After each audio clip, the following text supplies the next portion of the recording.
दोस्तों नमस्कार, ओम शांति। हमारा जो प्रसंग चल रहा है हाड़ी रानी का, और जो प्रोग्राम जिसका शीर्षक है कवि और उसकी कृति, जनाब राजेंद्र गोपाल व्यास जी पधारे हुए हैं। और बहुत ही बेहद एक दिल को छूने वाला प्रसंग, जो कि उनका अपना एक स्थानीय क्षेत्र की वीरांगना हुई है हाड़ी रानी, वो प्रसंग उन्होंने अपनी कविता के जरिए आप तक पहुंचाने की कोशिश कर रहे हैं। उन्होंने अभी तक जो सुनाया है वो ये है कि उनका दाम्पत्य जीवन का प्रारंभ होने जा रहा था और अचानक तभी एक संदेश आता है, और संदेश उन्हें इस बात का बोध कराता है कि हमारे अधिकार से ज्यादा हमारे कर्तव्य का निर्वहन करना, उसे हमें अनिवार्यता देनी चाहिए। तो अनिवार्यता देते हुए चुंडावत अपनी रानी से पूछता है कि मुझे क्या करना है, और रानी सहर्ष उन्हें इस बात की अनुमति देती है कि तुम्हें अपने कर्तव्य के प्रति वफादार रहना चाहिए। जाओ, तुम जाओ युद्ध के मैदान में और वीरता सहित वापिस आओ। लेकिन जब वो रास्ते में रुक जाता है, रुकता इसलिए है कि उसे याद आता है कि मैं तो रानी को छोड़ के आया हूँ, अभी अभी हमारा न विवाह हुआ है, न विवाहित हूं मैं, और हो सकता है मैं आऊं ना आऊं, लेकिन मैं अपनी रानी की कोई अंगूठी, कोई एक निशानी, जैसे श्री राम सीता जी को ढूंढते जाते हैं तो रास्ते में महाराज जटायु उन्हें निशानी दिखाता है कि ये देखो, ये यहाँ पर महारानी सीता, ऊपर से कोई करुणा क्रंदन करती हुई कोई स्त्री जा रही थी, उसने फेंका है नीचे आभूषण, तो वो दिखाता है, तो वो निशानियां मिलती हैं अर्धांगिनी सीता जी की राम जी को। ऐसे ही चुंडावत रास्ते में खड़ा है, सेवक को भेजा जाता है, और सेवक जाकर के हाड़ी रानी को कहता है कि निशानी मांगी है। हाड़ी रानी को शायद उसके अंदर वीरता चुंडावत से ज्यादा प्रखर होती है, और वो चुंडावत को, सेवक को अपने ही हाथों अपना सर काट करके थाली में सजा करके जब भेजती है, तो उस दृश्य को, इस वीरता, ऐसी हमारे इतिहास में वीरांगनाएं जो हुई हैं, ये हमारे व्यास जी की कलम की कमाल है, जो ऐसी लुप्त हुई जो हमारी वीरता की कहानियां वो आपके समक्ष ला रहे हैं। तो चलते हैं, आगे सुनते हैं, व्यास जी का स्वागत करते हैं। बहुत अच्छा फ्लैशबैक में जो आपने क्योंकि मंचों पर तो ये कविता एक प्रवाह में, पर चूंकि एक टॉक शो है, ये एक बातचीत है, और इसमें जो वैल्यूज निकल के आ रही हमारे संस्कारों का, हमारे व्यवहार का, लोभ, लालच, प्रेम, ईर्ष्या, घृणा, भय, इन सब से ऊपर उठ करके जो राष्ट्र प्रेम और जो देशभक्ति का जज्बा इस युगल ने जो बताया है स्वामी, आने वाली पीढ़ियां याद करेगी कि त्याग और समर्पण क्या होता है।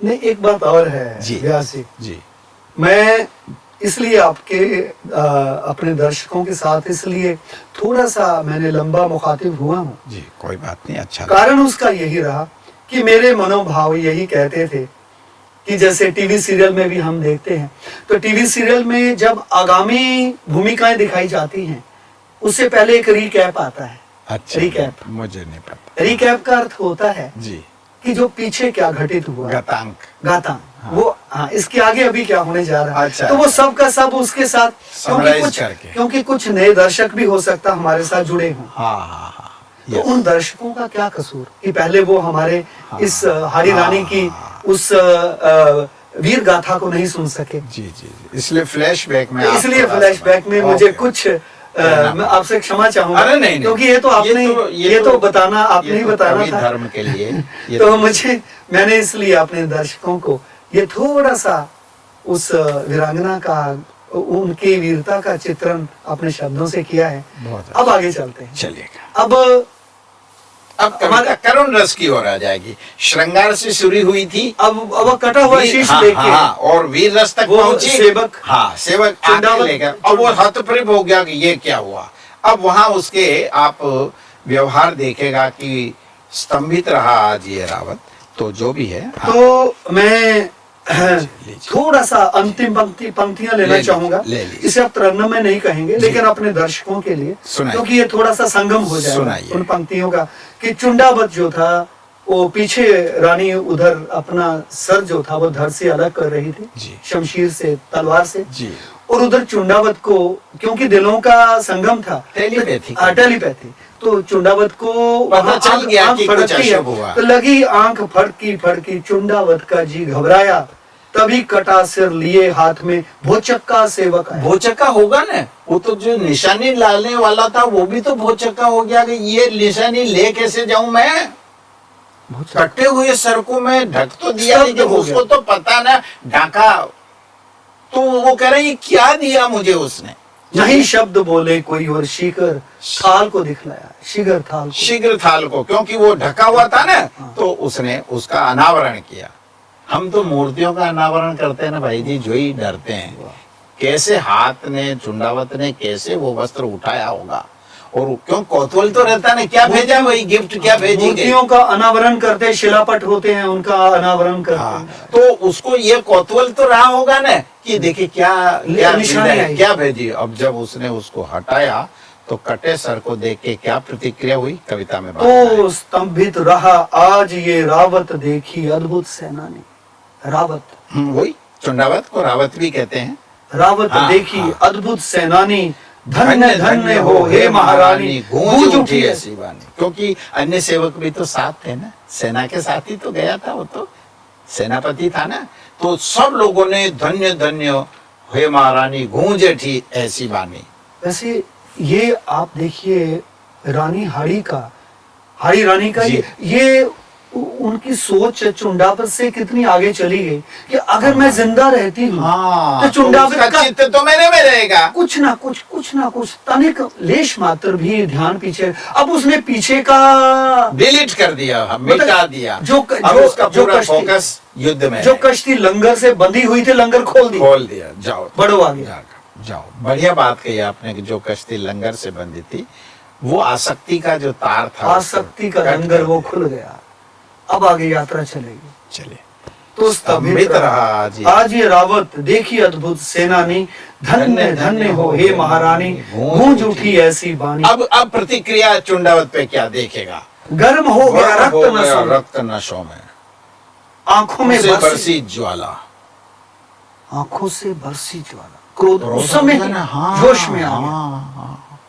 खड्ग म्यान में मचल उठी, या तलवार बंधी रहती, म्यान में तलवार रहती कमर पर, उसमें भी थ्रिलिंग शुरू हो गया। यानी वो पूरी बॉडी पर उसका आप देखेगा इस प्रतिक्रिया का कि अब मेरी पत्नी नहीं रही, मुझे युद्ध में जीतना, तो एक रिएक्शन उसकी बॉडी में कैसे होता है, कवि लिख रहा है ऐसा। क्या खड्ग म्यान में मचल उठी और हाथों में मचला भाला। यहाँ म्यान में तलवार पड़ी और हाथ में भाला है। सैनिक एक हाथ में भाला और एक में तलवार रखता था और लगाम मुंह से पकड़ता था। क्या बात लेकिन करते हो। इस भावनात्मक दृश्य को मैं एक लाइन पहले, एक पंक्ति पहले से लेता लीजिएगा। गर्म हो गया रक्त नसों में, आंखों से बरसी ज्वाला, खड्ग म्यान में मचल उठी और हाथों में मचला भाला, तो मुखमंडल तो मुंडमाल को बांध गले में। अच्छा, हाँ भाई, उसको कहाँ लेता है, एक में तो भाला है, एक में तलवार है और मुंह में घोड़ी है, वो लगाम है, तो अब उस मस्तक को कहाँ करेगा। तो उसने दोनों केशों को जैसे अपन टाई बांधते ना, ऐसे गले में पहन के गांठ लगाया, जो रानी के केश थे, रानी के केश थे, और उसका एक लॉकेट की तरह, जैसे हम अपना आइडेंटिटी कार्ड। तो मुंडमाल को बांध गले में चला आज वो मतवाला, गजराजों के सिंह घुस गया जो पीकर कोई हाला। गजराज, हाँ, हाथियों के मध्य में कोई गजराजों में सिंह घुस गया जो पीकर कोई हाला, काल बना महाकाल आज जब मुंडमाल गलमाल बना। ये काव्य का रुझान देखिएगा, इसमें प्रयोग देखिएगा, शब्द शिल्प देखिएगा। काल बना महाकाल आज जब मुंडमाल गलमाल बना। क्या क्या मुंडमाल गलमाल, हाँ, गलमाल, गले की माला बन गया, काल महाकाल बन गया। आगे बढ़िए।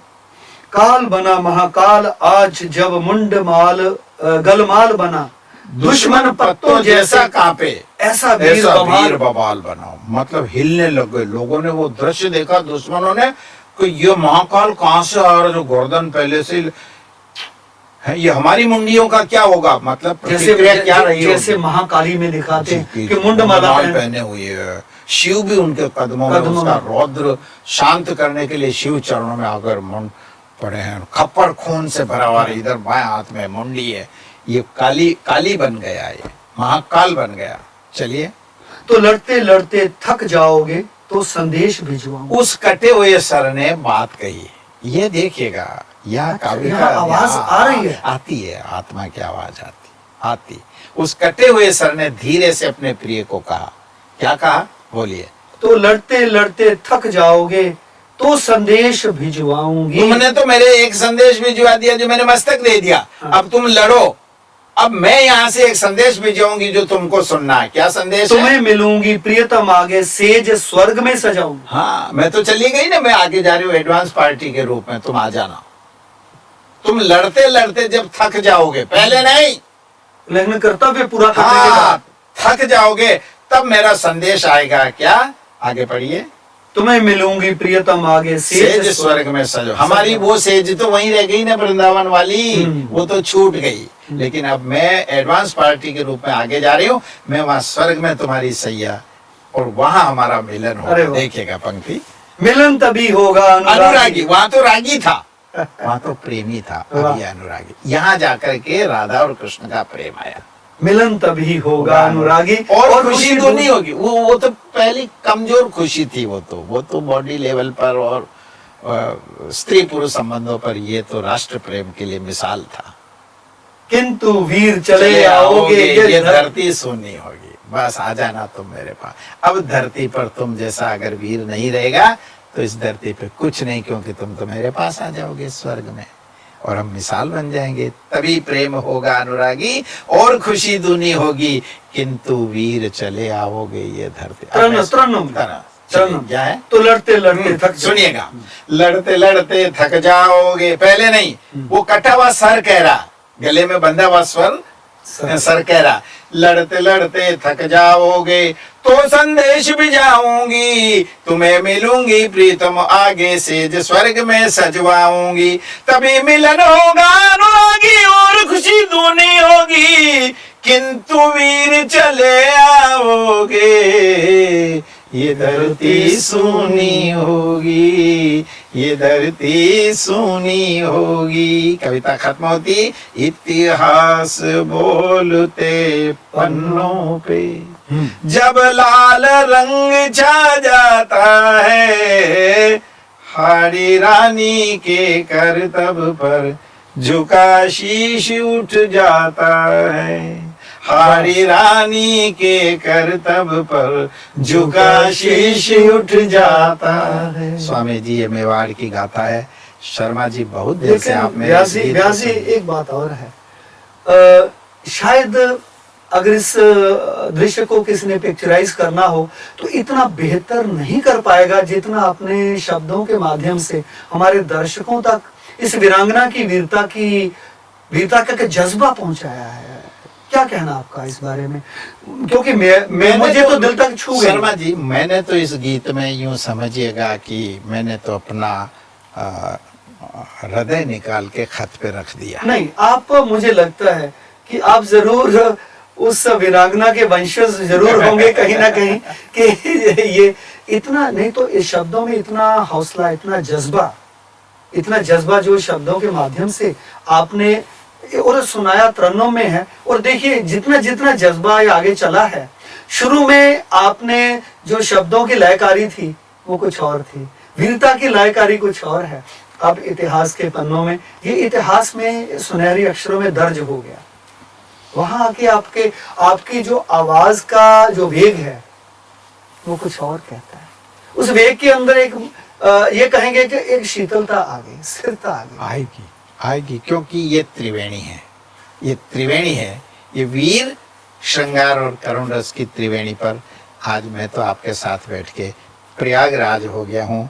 शर्मा जी, आपने इस कविता की गहराई तक मुझे, लेकिन मैं समझता हूँ हमारे दर्शक भी जरूर, और यहाँ तक नहीं, हमारा युवा वर्ग जो हमारे बहुत से शहीदों, बहुत से वीरों, बहुत सी वीरांगनाओं की गाथाएं वो उन्हों तक नहीं पहुंची। उसके लिए शायद हम भी कुछ कसूरवार हैं, कि हम उन्हें वो नहीं दे सके कि जो उन्हें चाहिए था, उनको वही परोसा गया। जी सर। जैसे आपने जी। ये हमारे शो के प्रारंभ में आपने कहा कि पाश्चात्य जो ये हमारी वेस्टर्न कल्चर है, जी सर। वेस्टर्न कल्चर ने ये जैसे एक लकड़ी को घुन लग जाता है, वेस्टर्न कल्चर जो था वो भारत की सनातन संस्कृति से बिल्कुल मेल नहीं खाता। नहीं खाता सर, नहीं खाता। किसी लकड़ी को जैसे दीमक लग जाए ना, है ना, तो वो जो दीमक लगी, घुन लगा, उसके कारण ही तो हमने देखा कि वो सब का सब जो था वो ऐसे धराशायी होता चला गया कि आज हमारे बच्चे बिल्कुल नहीं जानते।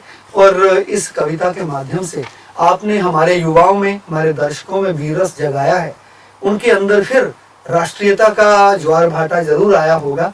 तो उसके लिए व्यास जी आपका पुनः कोटि कोटि धन्यवाद कि आप हमारे इस प्रोग्राम में, हमारे पीस म्यूजिक जो ब्रह्मा कुमारी का एक जीवंत स्टूडियो है और चैनल हमारा पीस म्यूजिक, दर्शक भी उसको देखते रहे, सब्सक्राइब करते रहे, इस आशा के साथ चलिए बहुत बहुत धन्यवाद। नमस्कार। ओम शांति।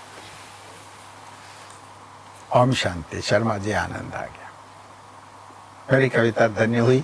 दर्शकों से मेरा निवेदन है कि मुझे आशीष देते रहें और बच्चों और युवकों को मैसेज है कि इसकी वैल्यूज को अपने जीवन में उतारें और राष्ट्र के लिए त्याग और समर्पण का जज्बा पैदा करें।